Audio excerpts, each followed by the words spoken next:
Welcome to Everyday Martial Artist, a weekly podcast where you'll join me, Brian Doucette, as I interview a different martial artist each episode and hear their story. Some guests you may have heard of, and some you probably haven't. Be sure to subscribe where all your favorite podcasts are available. Also visit our website at everydaymartialartist.com. If you're listening for a specific interview, I sure hope you'll stay and check out the other episodes. A very special thank you to Topher Williams for our custom theme music. And now, the newest episode of Everyday Martial Artist. Everyday Martial Artist is brought to you by KOOnline.com for all your martial arts needs. Sparring and safety gear, rank belts, uniforms, weapons, patches, and more. Wholesale supplies made by martial artists for martial artists. Visit us today at ko-online.com. Hey, business leaders, want your audience more focused than a monk in a staring contest? Want them grinning bigger than when they found out their in-laws aren't coming for Christmas? Then you need the amazing Arthur Fratelli. Arthur is a TEDx speaker, Last Comic Standing alum, and lifelong martial artist, traveling the country, captivating audiences at conferences, corporate events, and schools. His high-energy keynotes blend failure, focus, and flow with comedy, magic, and jaw-dropping skill. Facts fade, but stories stick, and Arthur delivers a TEDx-worthy experience they'll never forget. Book now at theamazingarthur.com because your event deserves more energy than a caffeine-fueled ninja. Hello and welcome to Everyday Martial Artist. I'm your host, Brian Doucette, and as we do every week, we're joined by a brand new guest talking about their life and their journey throughout the world of martial arts and other stuff they're involved in. My guest today has been studying martial arts for almost 30 years. He's competed in MMA and boxing throughout his career and was featured and a fight choreographer in the short film One Last Fight. He's a head instructor at Bad Ace Martial Arts in Minot, North Dakota. He's married to 3 kids, and outside of martial arts, he enjoys doing CrossFit. He's also the instructor or a former guest on the show and also one of my most popular episodes, Alexis Potter. Please welcome today my guest, Rodger Martin. How you doing today, sir? Not bad, not bad. Thanks for having me on. Hey, thank you. I appreciate it. I know Alexis spoke very highly of you, and like I said, that seriously, I mean, she was so worried about no one's going to know who I am, and it's literally been one of my most popular episodes. So many people compliment on that and say how much they enjoyed her interview. So when she speaks highly of someone, I'm going to listen. So I'm glad we're going to sit down and chat and learn about you now too. So Awesome. That's awesome. Yeah. Alexis is an awesome student for sure. Cool. Well, what I like to do with all my guests, I want to go back to the very beginning. I said you've been doing this almost 30 years, but I want to know where it started. I want to know where that first interest in martial arts came from, where that first spark came from that kicked off your martial arts journey. Well, when the spark, right? Everybody watched The Karate Kid, right? Yep. I'm in that era of The Karate Kid.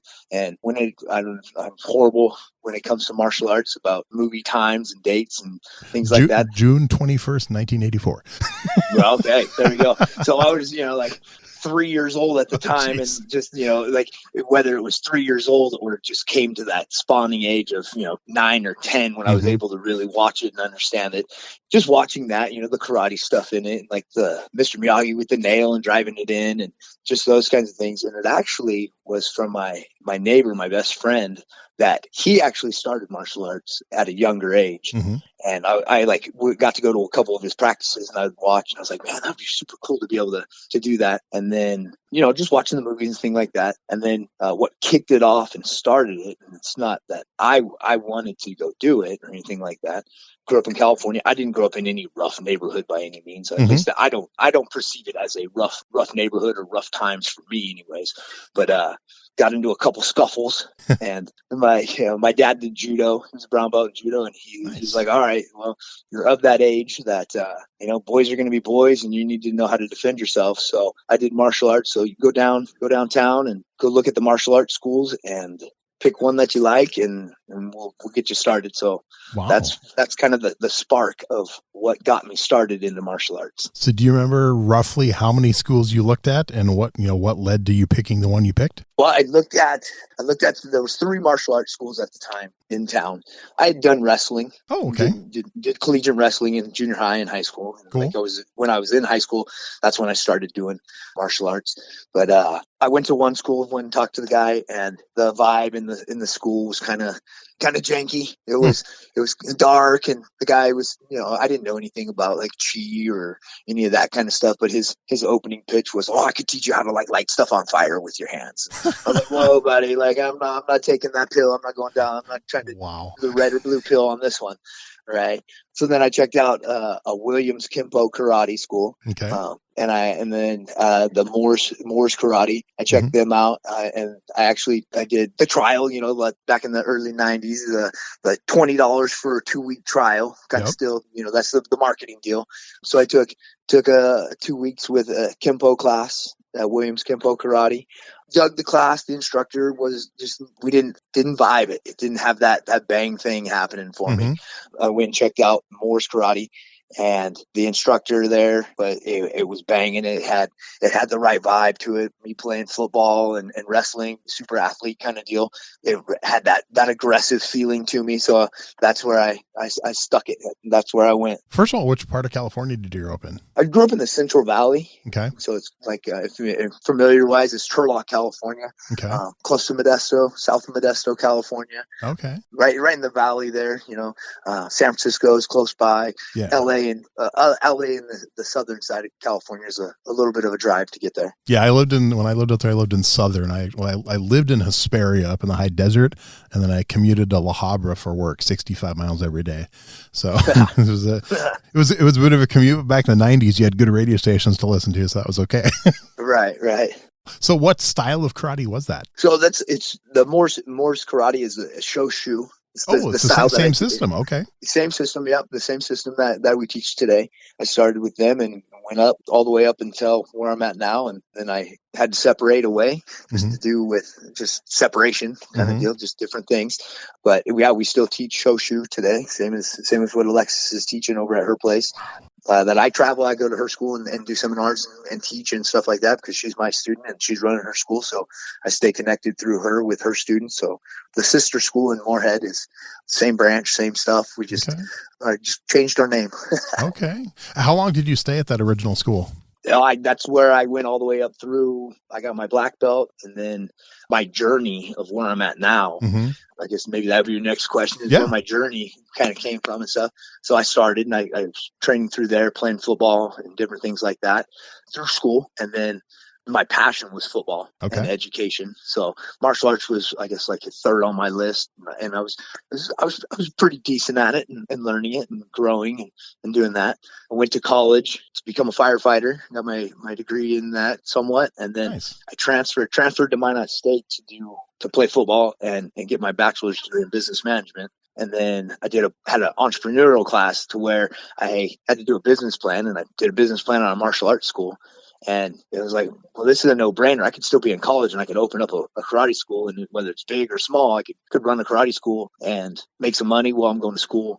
So I set up an internship with my instructor. That was my instructor when I started to go back and finish up and get my black belt. Went back, finished up, did a 6-month intern, and then came back to Minot and opened up a school and cranked out my degree. And I've been teaching Shoshu professionally for 20 years in September. Wow. So I got to ask you, nothing to do with martial arts, but as a kid in California, living out there with nice weather, what went through your mind to move to frozen tundra, North Dakota? I mean, seriously. Well, yeah, no, that's no joke, right? For sure. That when my uncle lived out here, so that's what really kind of was a hook to getting me out here, to come out here, moving out here. Everybody's like, "Oh, it's gonna be super cold. It's super cold. It's freezing. You don't even understand." And the mindset I prepared myself for was like just super cold. Like, it's gonna be so cold, I'm not even gonna be able to live there, kind of deal. And when I came out my first winter, I can't really remember if it was a bad winter, cold winter, snowy winter, or what it was, but my mental preparation for going and living in the cold, I was like, this isn't bad. And with California in the Central Valley where I grew up at that time, it's very much agriculture still. That agriculture and farming and all that kind of stuff. And it's a smaller community at the time when I was growing up. Moving out to Minot, it was the same thing. A lot of agriculture, smaller community. So the switch of going, like if I was living in LA or something like that and moving to Minot, that would be a culture shock for sure. To be like, oh man, I have all kinds of things to do, but now I got nothing to do. It wasn't that big of a culture shock for me when I moved out and had family. So it was good. Yeah.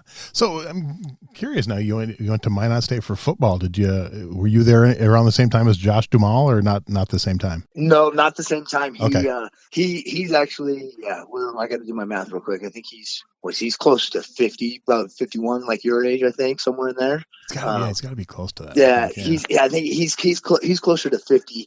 He's more the age of where my cousin's at. Okay. She went to school with him in college, I believe. Yeah, he's 52, so he's a year older than me, I guess. There it is. Yeah. So okay. he was already doing movie stuff when I got here. Okay. So he was already gone, but and I haven't come across him yet. He's been around. He comes in and out of Minot quite a bit. Oh, he's a super nice guy. His uncle's a good friend of mine. His uncle actually used to run a Taekwondo school in Fargo. Okay, cool. Yeah, I've known his uncle for like 30 years. So. Right on. Yeah. That's kind of cool. Yeah. No, I've only been out to Minot once in my life, and it was actually to judge an MMA fight probably about 10, 12 years ago. It might have been mine. God, I'd have to. Oh, I honestly, I have it on a spreadsheet, and I could probably tell you exactly when in about a minute because I keep track of that stuff. The headliner when I did my match, that was a pretty decent one. Was the main event was Dan Severn. I can't remember the one I did in Minot if I was announcing it or judging it because I've announced a handful of fights too, and it'd be let me see. I got my announcing list. Yeah, I'm one of these nerds. I keep a spreadsheet of everything I've ever announced. Well, you got it with what you're doing now with the podcast stuff. It goes. You got a lot of stuff you got to keep written down. I don't think it would have been announcing. It would have been if I announced it. It would have been like sometime between 2014 and 2017. If it was judging, I know I have the list somewhere. I'll have to find it and tell you because I have the list because it was like just under 1,000 MMA fights that I judged. Over like a it would have been 10-12 period. The one that I was thinking of is probably 2006 or 7. Okay. Something like that. 2006 or 7. Yeah, I started judging around 2004 and judged for, like I said, a little over like 12, 13 years. And I know I know I went to Minot once and I went to Newtown once. Those are I think the two furthest ones I traveled to for fights. But I did Dickinson, I did Bismarck, I did Jamestown, Valley City, all over for judging and announcing. So right on, small world. Actually, if you follow MMA, one of the first fights I ever judged way before the commission started, there was a fight at the Moorhead Armory in like 2002 or 2003, and a fighter from up in Canada who at the time wasn't well known, but now Krzysztof Szosinski. He was in like that movie Here Comes the Boom.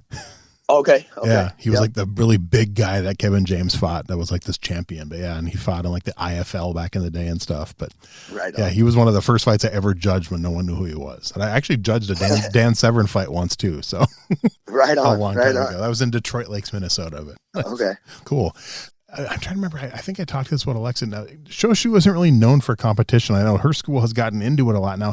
When you were in it out there, did your school do competitions at all, or was it more strictly the self-defense? They put a lot of weight in their self-defense style. Mm-hmm. That they didn't promote a lot of going to tournaments. When I was a green belt, a couple of other styles of martial arts put on a couple competitions, and I just went and entered and went to see, like, what are the rules? Okay, just don't do this and don't do that. Okay, I'll play the best I can and just use my skills for what I could, and got second places in my divisions whenever I did them. Nice.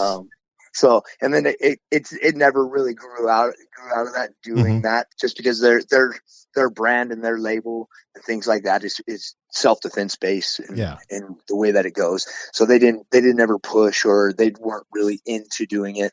And the stories, we can't do it because if you go and do it hard, you're going to get disqualified. So, they train for self-defense and train to do it purely self-defense, and go hard or don't go at all kind of deal. So with the branch of MMA really growing and things like that, they've spawned a lot more people going into the MMA world, kind of thing with the training, and then saying, well, yeah, you guys, we can just cross over easily, and you guys you'll do well in doing that in that arena compared to traditional karate type stuff. That's where I met Alexis, because she competed at my instructor's tournament, the Fargo Open.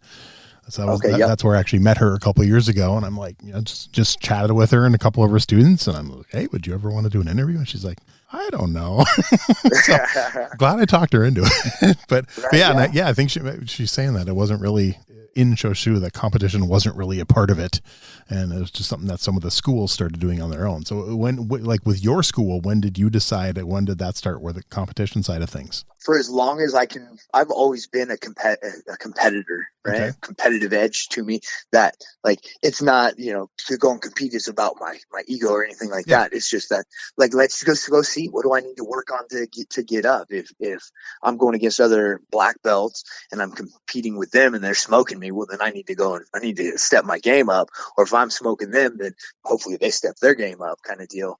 That I've always been open to it. The North Dakota has it's been a long time at least, or I haven't heard very much of it, is the Prairie Rose Games. Yes. It's like it's the state Olympics kind of deal. Mm-hmm. And they had that.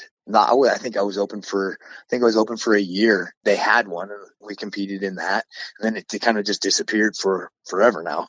But I've been open to going and competing and promoting it to my students because that's an opportunity for you to go, test yourself by fire compared to just getting I would say some places maybe blow a little too much smoke up the rear end kind of deal and give that false confidence. Whereas, you got to go play with others and play by their rules, and they got to play by your rules, and you see where it's at. And sometimes you got to do the MMA world and, the real stuff, the rubber meets the road kind of deal. And there's no faking it when it comes to that. Definitely. Yeah. I just looked it up. It says they haven't done the Prairie Rose Games since 2011. I didn't even realize they stopped them. Our students used to go and compete in the Taekwondo portion all the time. And I never knew they weren't. I just assumed they were still going and I just didn't know about them anymore. But wow. Yeah. So it's been a while. 2011. That is kind of crazy. And even looking back, like it has the list of the sports for the last few years, and like Taekwondo wasn't even in that. So that must have stopped even before that. Interesting. Yeah. Wow. Yeah, learn something new every day, I guess. So. Right. And it's also kind of cool. You said that, you kind of started your school based on a school project. Right. When I was in high school, I was in the program DECA. I don't know. Okay. Yep. Yeah. A lot of people, I'm surprised how many people weren't familiar with DECA, but yeah, it's cool when I meet people who were, but like me and one of our high school projects, we had to do a business, and me and my buddy ended up taking it a step further and opened our own baseball card shop when we were in high school and ran that. There you go. 10th, 11th and 12th grade. So it was kind of cool. Yeah. Yeah. Kind of cool. How it inspires you to just go try it. Yeah. Yeah, exactly. And I remember the second year DECA, our plan was to do a martial arts tournament, and that never worked out. the baseball card shop worked well, but at the time, I think there was only one martial arts school in our town. I said, I grew up in a town of 7,000 people. So not really an ideal place, with one, I think it had one Tung Sudo school, and I don't even remember if they were still open at the time. That dream of hosting this huge martial arts tournament, we had gone to our first big tournament the year before. Like, oh, we can do one just like this. Of course, this was like a national Diamond Nationals NASCA tournament with like 6-foot trophies. We're like, we can do something just like this. And like I said, on paper, we got a good grade on the project, but we never actually got it to go. So bummer. When you were in California at the school, did you teach it all there, or did you just think of that when you were in North Dakota? No, and that's where, and I'm glad you bring that up. That why I would know so much about wanting to run the karate school was that when I started, I was training through, and then my senior year of high school, we were a big enough school that we had work experience, and I figured out how to get work experience for like 3 of my hours of high school. Nice. To be able to go work at the karate school. That's and cool. So I'd go to school for, I think it was like 4 hours, get all your general cores out of the way. And then at lunchtime, I'd leave campus after, I think I had to do like my first semester of high school, I had regular. And then after that, had all my credits caught up and everything was good to where I could do work experience. Then I'd go home, take a nap, eat some lunch, and then go down to the karate school, open it up. I would teach, the little guys to the middle littles to the kids class. And then I'd stay there, and then I would do my adult class and train afterwards. So I was 4.5 hours a day, 5 days a week, my senior year, putting in that work and teaching. So that, I'm sure, give credit where credit's due. That's what I know about the somewhat of the ins and outs of running a karate school and what it takes to be able to put it on paper, and then learning the business side, fill out the paperwork and get it doing. So what do you think initially drew you to teaching? I mean, obviously, as well as anybody, it's not for everybody. So what do you think, what compelled you to teach? Well, part of just kind of being pushed into it by my instructor. Okay. That like, okay, you're here all the time, so why don't you help out? And then, he did give some good coaching and stuff like that. And if you any young listeners out there that are like, well, I'm kind of struggling with teaching classes, the advice that he gave me was just be a character. Go watch some cartoons and see how the cartoon people act in the cartoon, right? and become a character. You just become a character and teach. And as I started to develop my character, it was just fun to watch the kids like laugh and learn, and they were having fun in class kind of things, learning their skills and doing different things like that. So it was fun to watch them grow, as well as I knew that I could be selfish and be like, okay, I'm going to be kind of picky and things like that, because it's what you're doing is reflecting what I'm teaching you. So if you're doing a poor job at a kick or a punch or a block or something like that, it's because I'm being lazy and your eyes are picking me up. So I would have to sharpen up what I'm teaching so that they would sharpen up, kind of deal. So I got to be a little bit selfish, and I understood at a young in the teaching career that like if your students are being bad, it's because you're being bad. They're picking up everything you're saying. You're showing them. And if you're being lazy, they're picking up laziness, not intentionally picking it up because they're trying hard, but their eyes are picking up what they're seeing you do, and you're being lazy. So that's the product of you. That's cool. Okay. So the school you're in now, is that your first location? Have you changed locations over the 20 years since you've had your school? Yeah, we've bounced around a little bit. We just, the flux of the market and things like that. Mm-hmm. There was some business finance stuff that went sideways and different things like that. But we're back on track. Hopefully in the next 2 years or so, or hopefully less than that we'll be on track to be able to build our own facility. Nice. So it's one of those deals that after 20 years, should have been maybe 10 years ago, or just, it fluctuates and life changes path, and you got to flow with it a little bit. But we're getting close to being able to purchase and build our own facility, so it'll be up. So I think I've had 1, 2, 3, 4, 5. Unfortunately, we've had to move around. We're in our 5th location. Oh wow! Over the 20 years, unfortunately. But this location that we're in right now is killing it. It's the vibe that I have always envisioned my school being. So yeah, it's coming back. COVID was a pain in the butt too. Not just, yeah, definitely. I'm sure right. The martial arts world got kicked in the nuts on that one. Yeah. By having COVID, some never came back, and some we struggled through and we made it. So yeah, we're finally digging our way back up to pre-COVID. Nice. So think back to when, maybe if you can remember, the very first time you ever taught a class in like when you were in high school to now. What do you think over all those years has changed about your teaching style? I would say like my want to teach over, like I didn't want to teach. I got kind of pushed into it. Yep. Now it's my career, so I want to teach it. My teaching style of like hard, like carrying on the tradition of hard fighting style, it's still there. But with having kids change your life. So as my kids grow and develop, that's what has influenced me in my, maybe not, I'm not going to say I'm easier going in teaching the classes, but I'm understanding the process of the kids and how to deliver the information better, and so that they're still sparked and they're still wanting to grow and learn and have a passion for it. Because that's one of those things that when you teach, you can either teach and it's kind of bland. The kids are liking it. They're getting their belts because they're belt driven to get their next belt and get to their black belt. Mm-hmm. Then after they get their black belt, they don't really have a passion or something like that. So they get their black belt. Oh, I got my black belt, and then they quit and they wander off. You might have a couple here and there that have a passion and want to continue the path, the different degrees going up. But I strive in my own energy as I'm teaching and things like that. One, I want my kids to have a passion for it, hopefully down the road, so that they could maybe take over.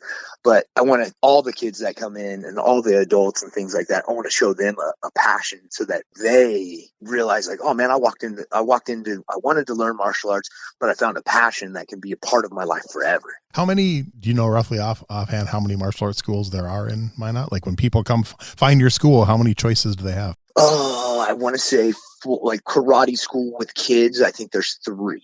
Okay. All the gyms in town, whether it's a jiu-jitsu gym or the karate schools, all of them do kids. But like as far as doing karate classes or doing jiu-jitsu class, I'm the only one in town that offers, like, I offer both curriculums as the class. Okay. Like cool. Blending jiu-jitsu and shoshu. We have a class that's shoshu on Monday shoshu class. And when you come back on Wednesday for class, we do jiu-jitsu. Okay, cool.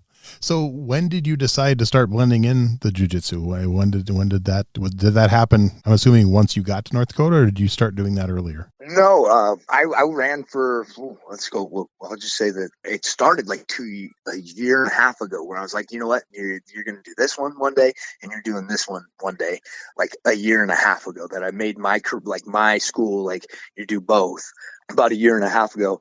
And the reason why I did that is that I started doing jiu-jitsu in 2019. Okay. And like pursuing the belts kind of deal, as far as being ranked and being accredited for jiu-jitsu. Yes. In 2019. And as a professional martial artist, you know, you get some of the martial arts people like, oh, you don't do stuff on the ground. It's okay. Yeah, whatever. You can roll around on the ground, whatever. And then you have jiu-jitsu people that are like, oh, it's purely jiu-jitsu. You got to do just jiu-jitsu. And that stand-up stuff, it's all right. But if you do jiu-jitsu, it's on like this. And I see the benefits of both, you know, and I don't want to. And the reason why I did everybody's going to do both is because, one, I should be in it for the money, which I am, because it's my business. Yeah. So I am in it for the money, but I'm passionate about self-defense and martial arts, that like, I'm not going to double charge you up for 2 different classes and things like that. That anybody that's listening to me business wise, like, you're stupid, but you know, it's just not me. I'm just not that. It's just that it feels sneaky in there, you know? So I just don't, that's why I put them both together. I'm a brown belt now in jiu-jitsu. So I see the benefits in both. So I was like, this is how we're going to do it. Cool. So do you remember the first ever student you had that started with you at white belt and you brought them all the way to black? Yeah. Cody Woogabee. Okay. I always mess her name up, but she started with me and she progressed up to black belt and was kind of in the same path, being an instructor, working hard.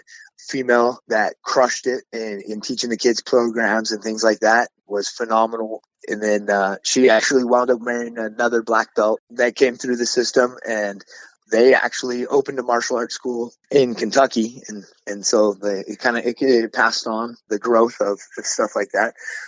But yeah, she put in the work and got there and was tough, and man, awesome.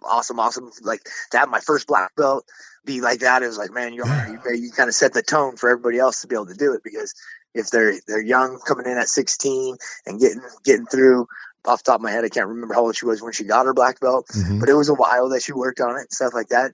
That's cool. But she set the standard kind of deal, like, well, it's like, she's tough, and like, if you're guys are going to get your black belts, like, you got to be as tough as her, if not tougher.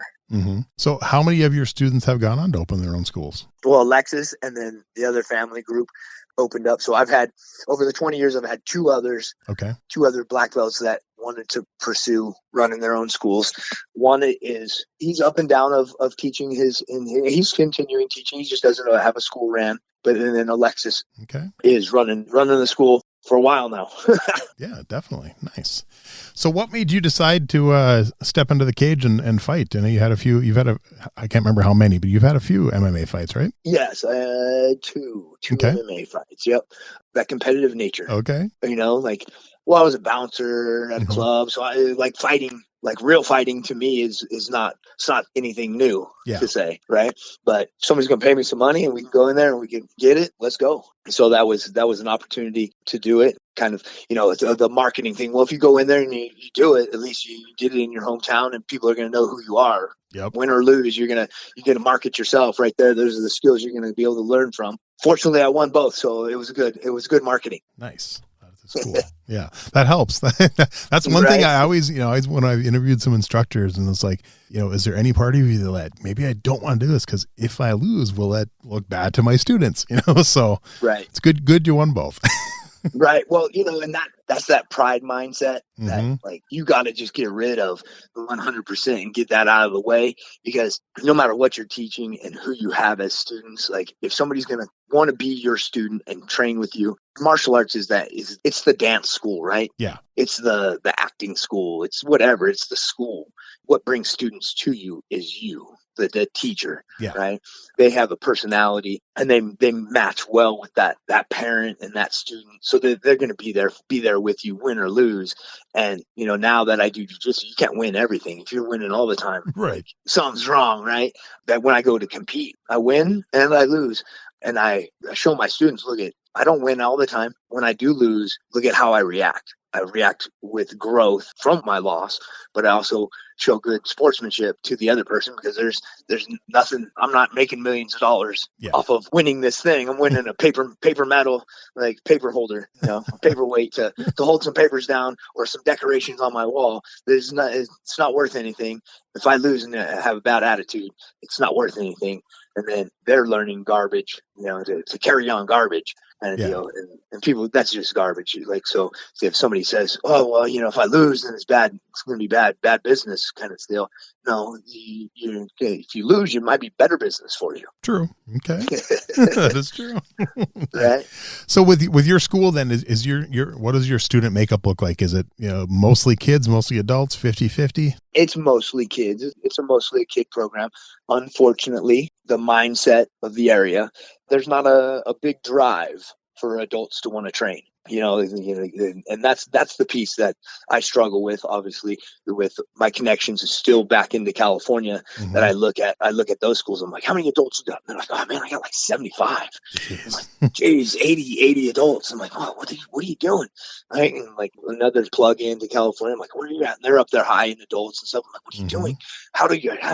But it's the mindset for being healthy. Yeah. And then also self-defense kind of manners and things like that if I say it jokingly, this is 100% joke, but when crime's up, business is good. Nice. Right? Crime's up, business is good, because people get a little scared, like either like, all right, I better go make sure I can at least defend myself. Somebody tries to kidnap me or something like that. So, there's little fluxes in there. But it's mainly kids. We mainly have our kids program, and then we trickle into the adults in that range. We have 10, 15 that show up here and 10, 15 that show up over there. So that's not bad. Right. I would love it to have more adults. Yeah. But I love the kids. The kids are, that's the thing. Yeah. As maybe as my kids grow, my base will change too, because that's where I'm at with my life. Yeah. No, that makes sense. And definitely got to mention the movie. How did that come about? The One Last Fight. It was there was a guy in town. He was doing shorts. He was trying to break in. He was doing the production side of stuff and writing scripts and wanted to try to get into some of the Cannes festivals and things like that. He had his business plan idea of like trying to grow and make a film festival here in Minot kind of deal. So he was trying to get some weight behind him as far as putting together a couple shorts and then try to send them off to the different film festivals to check them out. And he had a script written for like a fight club / gangster type spin movie that he wanted to try to put together. And he went around to the different martial arts places, and we're kind of asking, like, if you had anybody that can act-ish and can do the martial arts. And I was like, I'll give it a shot. And, I guess maybe my energy got him. So we did One Last Fight, where we were, shooting the scenes and reshooting and rescripting and rewriting and angling and doing all that stuff. But when it came to the martial arts side of it, I got to be the main, and then I got to be the choreographer for it and stuff like that. My process was like, all right, I get to showcase kind of like what Shoshu's about in it. And it's Shoshu being a fighting style. It's not pretty. It's just fighting, using your body efficiently to defend yourself in a fight and stuff like that. So it was an opportunity to do that. It was blasted. Like, I kind of joke, like, I would love to do more of that, but at the same time, like, I don't want the stress. Yeah. I was just going to ask you, would you do it again if given the opportunity? Oh yeah. If somebody said, hey, I saw this and like, I think we have a little piece for you. Can you come do this? And like, now that I've done some of my own personal commercials for the business and stuff like that, memorizing lines and positions and different things, like, oh yeah, I would jump at the opportunity for sure. That's cool. There's no trying to be modest. I'll be like, I'll take a shot at that. Hey, you never know. I mean, there's been a lot of movies filmed in North Dakota the last few years, so you never know. Yeah. Might get another chance.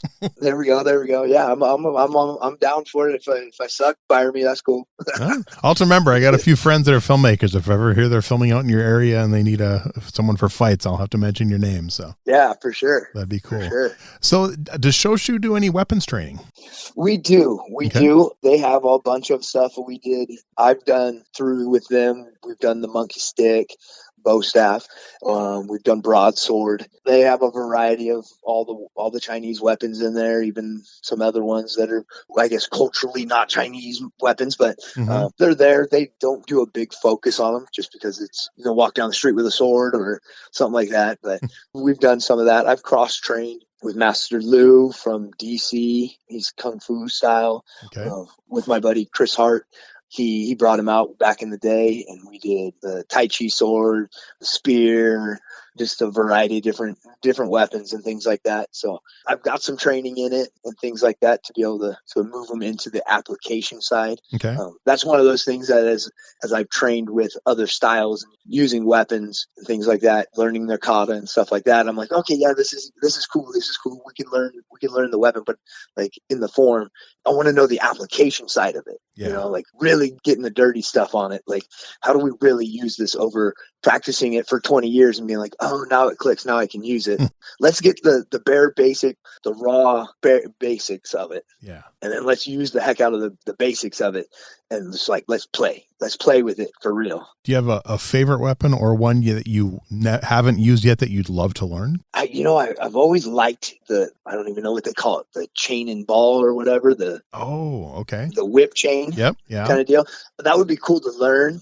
Just because it looks cool. Yeah. Whip it around and do all that kind of stuff like Jackie Chan and Shanghai Noon, right? He's got the horseshoes with the rope and he's whipping everybody. That would be a cool weapon to like play with and learn whether you like it. It seems like anything I watch when I'm like, oh, that's pretty cool. Like the only thing you can learn with it is how to use it. Yeah. You know what I mean? We spent 2 years working pretty solidly with the broadsword. So that's a weapon that I feel like if I grab that during something, we're going to get it on with a broadsword. I feel comfortable with a broadsword, like getting after it. Nice. Kind of deal. Yeah, I know. I've always been a weapons fan. I think my nunchucks used to be my go-to when I was younger, but now I actually like the tonfa. That's my favorite weapon for some reason. I just last probably 10 years, I've gotten a lot more comfortable with that one. But now you mentioned obviously Shoshu. You mentioned doing jiu-jitsu. Have you dabbled in any other styles? The other styles that you've done for other than just like a weekend seminar? Is there other styles that you've actually done in depth? We spent myself and Dave King from California, which does Shoshu, and he's been doing it as long as I have. Mm-hmm. We took a trip. It was from my other buddy that does the other style, Chris Hart. He kind of put the seed in my head, like, hey, let's go to China and train over there. And I was like, all right. So then we set it up, and so military job pulled him away. But myself and my buddy Dave, we went over to China and trained for 3 weeks with George Yu. I don't know if he's still alive or not, but went over to China. He put on a big seminar type deal for 3 weeks over there training in Xingyi, Bagua, and 3 or 4 different styles with some I guess famously known masters from China over there that we did 6 hours a day for 3 weeks, minus the weekends, obviously, but could go see some cool stuff in China. But we were training it nonstop for 3 weeks, and that it was more towards the internal side, but we did the Xingyi 11 or 10 Xingyi 10s, and then some Bagua push hands and different stuff like that, and learning some Tai Chi sets, things like that. That's cool. That was like, oh, okay, cool. And as we were doing it, obviously, like the translation for Shoshu kind of gets a little lost in the way that we say it compared to the way maybe you would say it in Mandarin and Cantonese and stuff like that. But the guys that were teaching the class, when they saw us doing stuff, they're like, yeah, these guys know what they're doing. Let's teach these guys. So got some private lessons kind of stuff with those guys. That's cool. And then for your school, do you ever bring in other styles to do seminars for your students, or not really? I would 100%. I just don't know. Like I'm a bad name dropper. I meet somebody that's up high up. I'm just horrible about like, hey, let me get your contact information. We'll set something up and go over here and do this kind of deal. Because I'm 100% wide open as far as to go train in other styles. I've taken my black belts down to Bismarck with the Aikido school, I think was down there. Mm-hmm. They had Stephanie Raffi, I believe was her name. Okay. She, at the time when we met her, she was the highest ranked female in the world through Aikido, I think it was. Wow. So we got to train with her and do stuff like that. We'll go, anybody puts on a seminar that's doing martial arts, and I think it's time to spice it up a little, or just take a little bit of weight off of me having to be the instructor. Like, let's go to this seminar over here and train with those guys and see what's up. Like the South Dakota tournament in Sioux Falls, it's a different branch of martial arts, but it's an open style. So it's good to go down and check it out. Take students down there and say, hey, that's a different style. That's a different style. That's a different style. Look at how they move and look at what we're doing. And this is our similarities. These are our differences. What we're focusing on over what they're focusing on. And growing that route, which Shoshu spawns off of, I just found out not too long ago, it spawns off of Chinese Kempo. Okay. So they've put their own flavor on it as it's grown over the years and stuff like that. But it sounds like it originally spawned from International Chinese Kempo organization. So there shouldn't be any closed doors. You should want to try to see as many similarities as you possibly can. Definitely. And then find your own path. I listened to one of your podcasts. I don't know, I forget which one it was, but the gentleman on there started in Mexico and then trained Kung Fu, and then he came back up to the United States and he bounced around a little bit and he found his own style of doing different things, and that's how you grow. I personally think is you gotta sample a little bit different to make your flavor right. Yeah, definitely. I'll have to remember, because I'm always notified about different seminars. I mean, just like in February or January it was, Juan Moreno, if you heard of him, he did a seminar in Fergus Falls, just like an hour from here. And he's, Olympic gold medalist in Taekwondo. He's one of the best Taekwondo kickers in history. He's based down in Miami. He came up to Minnesota to do a seminar. And I know Dan Inosanto has been down in Minneapolis for seminars before. And Bill Superfoot Wallace has been, I think, in Alexandria, Minnesota to do some, seminars before. So all great guys. It'd be fun to learn stuff from and train with and stuff. So for sure. Some of them, I know a lot of them, my guests have contacted me about wanting to come up here, and knowing that you might be willing to do it too. Maybe if I can work it out so I can get like 2-3 schools so they can make it worth it in one trip and hit like 3 schools over like a week period or something. Maybe we can work it out so we can both get a good deal and get some good training in. So for sure, it could be fun. So I've been tossing around the idea, and I've talked to a few people about it. Whether or not it'll happen, I don't know, but I'm thinking of doing one of these summers, probably not this summer, but maybe next summer, doing an everyday martial artist weekend training thing, like a big weekend event, and bringing in people who have been on my show to teach 1 or 2 hours each, and maybe do like a full weekend with like 10 people, and come train the whole weekend. I think it'd be kind of fun. Yeah, that'd be pretty awesome. Like I've spun the idea about that kind of a thing, like making either a weekend kind of thing. But if you're going to travel and you're going to take some time off, like I like think of like a 4-day seminar camp thing with multiple instructors teaching a little bit of this, a little bit of that. If you have a powerhouse, like kind of like what we did when we went to China. You get the morning session, you go eat breakfast, and then you get the afternoon session, and then you go eat lunch, get a little break, and then you go do the evening one, and then you get dinner, and then that kind of a deal, like what we did in China. I've always wanted to kind of put something together like that, where it's multiple instructors from different styles and different things. So obviously it's not closed door to like only one style, like, oh, that's one guy over there. I helped do something similar about a decade ago, and the guy didn't want to keep doing it. The week he did it, the first time we met, I helped him with it last minute, and it was a pretty small event. And I said, let's make next year's bigger. And we ended up making it a 2-day event. And I think we ended up having like 15 different instructors over that 2-day event. We held it at my instructor's martial arts school. He let us use it and stuff. 4,000 square feet. So it was nice big padded floors, but we had Aikido, Jiu-Jitsu, boxing, MMA, Taekwondo. We had Shaolin Kempo. We were supposed to have capoeira, and he had to cancel at the last minute. I think we had judo, we had hapkido. So it was a fun weekend, and everyone loved it. Afterwards, he's like, "Yeah, this was too big. I don't want to do it now." I'm like, what do you mean it was too big? It wasn't too big. So I've been, ever since I started the show, I've been thinking like I should do it again and just kind of brand it under my podcast, and maybe get if I think enough listeners would travel to come do it. Honestly, we could probably just get enough local people to come do it, but if something you'd be interested in taking part of, I will, we'll definitely chat more about that, because I think it could be a fun. Put me on your list if it ever comes to fruition. Yeah, put me on your list. I'd be down. Absolutely. Awesome. Share and grow. That's one of the biggest things that's one of my mottos for sure. Show it and grow it. I agree. I mean, I've over my martial arts journey, I've had one instructor ever that tried to forbid us from training in other styles, and obviously did not stay with him very long, but he was not a nice guy. But every other instructor I've had has been so open and like, yes, go and learn from this person and do this and bring it back here and show us and invite them here. So openness is very, very good. for sure. So in all your years of martial arts, almost 30 years, is there one philosophy that's at the top of your list? Well, I think I just said it, like, let's grow, right? Okay. Like, let's grow. It's always about growing. Like, I was teaching a class last night, and it was beginner material type stuff that we were working on. And I was like, oh, that is the beginning footwork that leads to anything that you're going to do for throws. And this whole section that we're working on, I was like, well, that's where you have to know that before you can do this. 20 years of teaching, I'm like, that's why you always have to go back and you always got to teach. You got to keep on growing. You can't close your mind off like, oh, I already talked to that. I already know that stuff. And I already know that stuff, because it transforms if you're opening your mind to let it grow. Nice. Yeah. So that's my motto is let's grow. Let's grow it. Oh, I like it. All right. How about worst martial arts related injury? I've had a broken hand, but it wasn't from martial arts. Okay. It was me being stupid. Thankfully, never, like, I rolled my ankle. I guess technically, I think the doctor said my ankle's kind of broken. Okay. But I never had, it was because I was goofing around showing something. Yeah. And rolled my ankle, just kept on going. So it healed itself.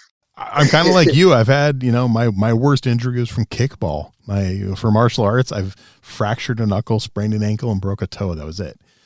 Right. So, yeah. No, I've been knocked out doing a kickboxing event, and like some knots on the shins from fighting open, like real no pads kind of stuff. Yep. In like a real event, but nothing like, I think I've had worse injuries from like football when I was younger, concussion wise and things like that. But martial arts wise, like, you get into that warrior mindset. As long as you're staying in that mindset while you're in it, you don't get hurt when you do it. Yeah. And when you're off, when you're done, you turn it off and you're fine. When we're having fun goofing around where it's fun and not dangerous, that's when we get hurt. I agree. As someone who's a fan of MMA, and you also competed in MMA, are you more of a fan of the old school, like UFC 1 through 20 before they input all the rules, or do you like more what it's become now? A little, toss up of both. Mm-hmm. You gotta look at like the no time and like who's gonna last the longest, who's got the gas tank kind of deal.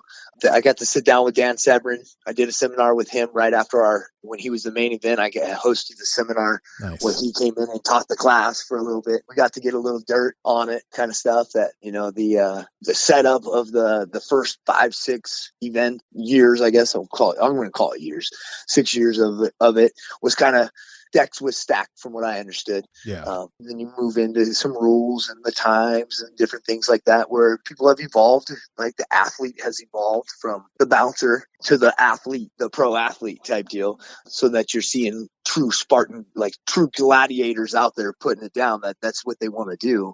You got to have appreciation for both, I think. But watching people that put time in and put that work in and are focused on what it is kind of that's what I try to strive for, I guess, when I'm teaching anything, is that, you got to put that work in so that you can play with those guys. Don't get yourself twisted that you're going to go play. You're going to go beat those guys, but you can go play with those guys and maybe be all right. But those guys put that work in, that's no joke. Like when it comes down to, trying to be serious competition, whether it be CrossFit or like going to train for World Masters Jiu-Jitsu in Vegas, that I put that work in. My wife gets a little like, oh man, you're taking this a little too much. Like, you're getting old. You can't be like, I'm like, no, if I'm going to go play this game, I'm in it. Like, we're going to the gym, I'm training, and I'm going to the gym and I'm training and I'm doing it like this. I'm training this time and I'm teaching, and then I'm going to roll, or I'm going to do this afterwards. And like, my day is it's on. It's playing college sports it kind of was able to blueprint that thing. So whatever I wanted to do, let's dial it in and get it done. Cool. All right. I got a few fun questions we used to wrap up the interview. And this one, you probably already have an answer because you've actually fought twice, but I'm just curious, either what was your MMA walk-up song, or if you were going to fight today, what would your MMA walk-up song be? The one, I'm so bad with like bands and stuff like that. It was the one that I can remember it was for the veterans. I'm so horrible with the lyrics of it. It was like, sounded like machine gun fire going off. It wasn't Metallica, but it was like machine gun firing going off, and it was like, for the veterans, stand up. And it just got crazy kind of deal, because we're in Minot. At the time when I was training, I had quite a few Air Force guys that were like on my team helping me out, stuff like that. Always wanted, like, whenever I go to those kinds of events, like the paying tribute to the veterans and things like that are doing the work so we don't have to.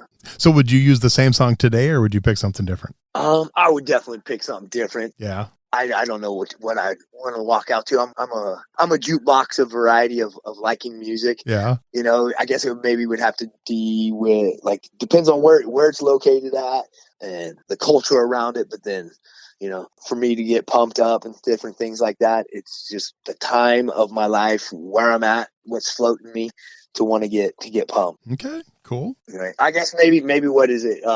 It's my favorite song, and I forget the artist all the time. In the Night, it's coming over me. Is it a newer song or older song? It's a little bit older song. It's kind of one of the, like, I think from Lost Boys, the vampire movie. Oh yeah. It's like kind of their theme song that's in there. It's like it hits pretty hard in that movie, like nice. Like where it's coming. And I think Miami Vice kind of played it back in the day. Like, okay. Oh man, I love Lost Boys. Yeah, it's a song that hits in there, and it's like, oh man, I'm sorry, I'm horrible with song lyrics. Cool. So only one I can think of for that one is "People Are Strange," but I'm guessing it's not that one. That was some Doors. I know it's not the Doors. So, man. That would be funny though, to walk out to that song. Right? Yeah. No. Man, I hear the lyrics in it. Like it gets me. Like it means something to me. Like, but like it just hits me deep. Like, oh yeah, it's coming over me. That's coming cool. Over me tonight. Like, yeah, you gotta get ready to get the beast out. Okay, that's good. All right, now who are 3, 4, 5 names you would have put on your personal Mount Rushmore of martial arts? Oh man, well, you gotta give tribute to the guy that brought it all to the screen. So Bruce Lee would be on there. Nice. Right. Jackie Chan, who made martial arts funny. Yep. Over the serious, right? I would say, I would say my instructor. Cool. Right. That helped me develop where I'm at for my passion for my martial arts. I mean, I guess I could go from like extreme people know who they are to people that don't know who they are, just because they inspired you or they grew you or they're a part of your journey that went forward. Dave King from California, and then Alexis that's carrying on the lineage kind of deal. So I think those 5. Okay. All right. How about a favorite martial arts book? I'm not a big reader. I'm gonna be honest. That's just how it is. Like, hey, that's okay. You're not the first. All right. How about a favorite martial arts video game? Were you a gamer? What was it? What, Street Fighter back in the day on Nintendo? Yeah. Right. Or at the arcade on it. Yeah. 100 hand slaps. Oh, you can. Yeah. All that stuff. That was pretty dope back then. Nice. I guess a little tech, like moving modern, getting a little Tekken. I love Tekken. Right? Yep. Yeah. Well, like a Sony PlayStation on it, playing that. That was a play until I got sleepy to go to sleep kind of game. For a while when I was in a little bit of a transition period. Okay, nice. How about a favorite martial arts TV show? Oh man, that going back to your question at the beginning, like what sparked you to wanting to do it? And the name escapes me, but I want to say it's like something like Surf's Up or something like that. Little Asian kid that was little guy and was kicking everybody's butt. Sidekicks. Okay. Ernie Reyes Jr. Yeah. Okay. Yep. He was, you see that one. I was like, oh yeah, that was a funny show. And then just recently, like I say, like it spawns the kid side of it, kicking it. Oh yeah. Yep. Okay. Right. Like my kids watched it on Disney and I was watching some of the goofiness of it and I was like, that is it right there. Obviously they're not showing the training side of martial arts, but they're showing the martial arts culture of like what it takes to have that culture. And there's just funny stuff in it.